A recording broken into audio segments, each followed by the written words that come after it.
गभर्नमेन्टनि सायावहाय थोंजोङै एटाक खालामदों, एक्सन लादों जाय बिक्रम दैमारि बिथाङा दावबायहैनानै मोनसे जायगायाव जिहेथु खामानि जायैखौ बा खामानि मावैखौ लानानै बिथाङा रायजो राजाफोरनि सिगाङाव मिडियानि गेजेरजों दिन्थिदों बा फोरमायथिनानै होदों।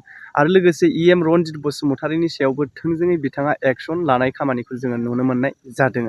जाय भिडिअखौ आं नोंथांमोननि गेजेराव जोबजासे होनो थांगासिनो दङ दसे उनाव नोंथांमोननि गेजेरावहाय। दा जे 2025 सेप्तेम्बर दानहालागै जानो थांनाय BTC इलेक्सन बेखौ नोजोर होनानै जोंनि जेखि राजखान्थि दोलोफोरानो जायाथों मानो सोर हान्जाया मा मावाखै बैफोरखौ नागिर नागिर जोंनि गेजेराव फोसावलायबाय थानाय, दिन्थिलायबाय थानाय ससियेल मिडियानि गेजेरजों नैबे दा जानो थांगासिनो दङ। निस्सय पावाराव फैनांगोन, रायजो राजाफोर भटार्सफोरखौ बोनांगोन, नैबेबायदि थासारिया जोंनि गेजेराव सोलिबाय थागासिनो दङ।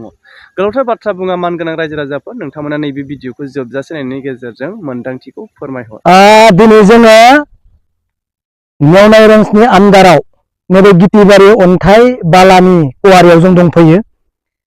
दिनै बेयाव फैनायनि जाहोना जाहैबाय, दिनै नोंथांमोना नाय आरो केमेरायाव नोंथांमोना दिन्थिनो हागोन, कुनु गंसे डाम्पार, कुनु गंसे ट्रेक्टर, कुनु गंसे JCB पक्लेन बेयाव नोंथांमोना नुनाय नङा।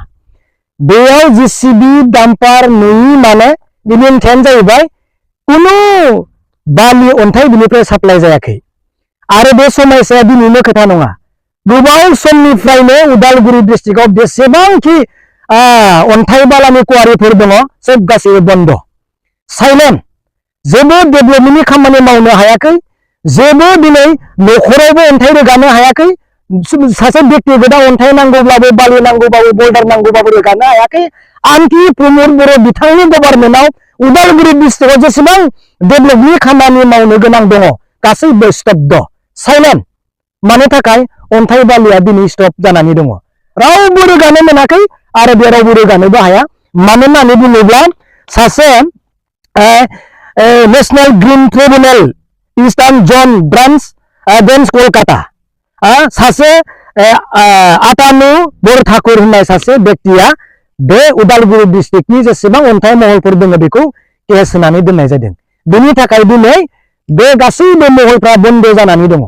दिनै मानगोनां प्रमद बर'जों दैदेनजानाय बे फरेस्ट डिभिजननिनो, बे फरेस्ट ओनसोलनिनो आरोबा जोंहा फरेस्ट डिपार्टमेन्टनिनो सासे EM दङ, बिथांनि मुङा जाहैबाय रनजित बसुमतारि EM। बिथाङा गोरों मानसि, आं मिथिगौ बिथांनि बुंनाय, बिथांनि मन्तब्य गासै खोथाफोरावनो जों मिथिगौ बिथाङा सासे गोरों मानसि। नाथाय बिथांनि डिपार्टमेन्टआव बे अन्थाइ महला दिनै स्तब्ध जाना दङ, बन्द जानानै दङ। दिनै नोंथांमोना बे उदालगुरि डिस्ट्रिक्टआव डेभेलपमेन्टनि खामानिखौ बोरै मावनो, नङा होमबा, बोरै जौगाहोनो? दिनै गासैबो खामानिफ्रा दिनै स्तब्ध जानानै दङ। बिनिखायनो खावलायदों रनजित बसुमतारि सार, नोंथाङा गोरों मानसि हिसाबै नोङो गोरों जा, नोंनि खामानियाव खुगाजोंल' बुंनायजोंल' डायलगजोंल' गोरों जानो नाङा, दिनै खामानिजों गोरों जा। मालाबा नोंथांनि डिपार्टमेन्टआव मैदेरा सासे समायना सिख्लाखौ गाथारलाङो, सोरबा बोराय मानसिखौ गाथारलाङो, सोरबा उन्दै मानसिखौ गाथारलाङो, मालाबा सोरनिबा धोन सम्पति माइ दै बेफोरखौबो दिनै धंख खालामलाङो। बेबायदि गले गले दिनै नोंथांनि डिपार्टमेन्टआव दिनै गाज्रि समस्या बांसिन फरेस्ट डिपार्टमेन्टआव जागासिनो दङ। जों खोनानो मोनदों हरनि समाव अन्थाइ रोगायो, बे अन्थाइ रोगायो, भिडिअ फुटेज नांगौबा जों होनो हायो। सोरनि गारिया रोगायो जों बुंनो थाङा, माव माव जा कारापसन खाम, बुंनांगौ गैया।